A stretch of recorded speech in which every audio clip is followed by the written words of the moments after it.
Les poissons. Nous arrivons maintenant au dernier signe du zodiaque.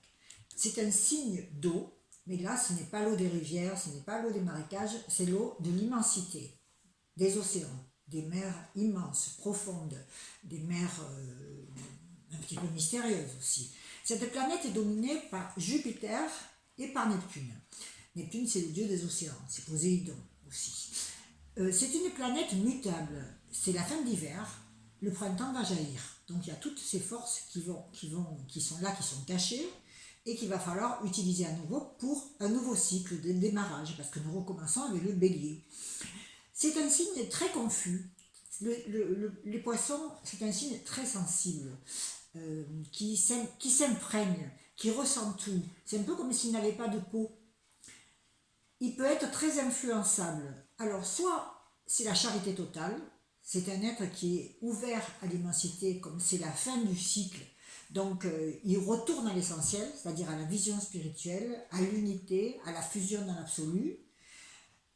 Et il va évoluer vers un autre plan de conscience. Alors là, nous avons le poisson oblatif, généreux, qui n'a rien pour lui, qui donne tout, qui même se sacrifie. C'est le philanthrope, c'est celui qui aime le monde, qui ne veut faire que du bien et qui fusionne et qui a besoin de fusionner.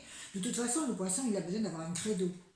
Il a besoin d'avoir une foi qui le fasse vibrer. Alors c'est sûr, ça dépend du niveau, hein, parce que ça peut être la foi spirituelle, ça peut être un grand créateur aussi, ça peut être un peintre, un photographe, un musicien aussi. Il y a beaucoup de musiciens avec les poissons qui ressentent tout, qui ressentent la musique universelle. Mais nous avons aussi ceux qui justement n'arrivent pas à franchir ce cap, ou qui mettent leurs illusions par exemple sur une équipe de foot. Je ne dis pas que ce soit mal, mais s'exalter rien que pour ça, le niveau de religiosité, qui est un instinct, comme disait Jung, n'est pas au top quand même. Alors, soit les poissons très charitables, très oblatifs, soit ceux qui n'arrivent pas à s'installer dans la société, ceux qui la fuient. Parce que le poisson, c'est un signe qui a tendance à ne pas affronter, à fuir, qui est indécis.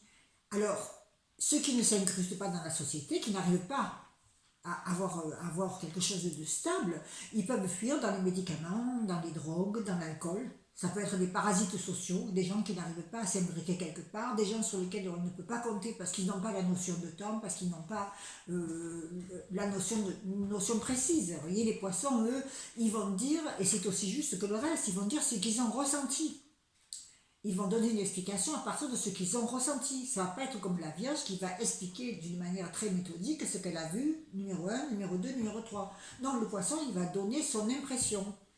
C'est très sensitif. Alors, c'est sûr que le poisson, si ça peut être quelqu'un qui n'est pas crédible, ça peut être quelqu'un qui est plein de nuisances, ça peut être le voleur, le menteur, le fugueur. Nous avons le poisson qui va remonter et qui va accéder à un nouveau signe, à un nouveau stade de conscience, et nous avons le poisson qui va descendre encore plus bas et qui va régresser parce qu'il n'a pas franchi le cap de la conscience absolue qu'aurait dû donner l'ensemble du cycle.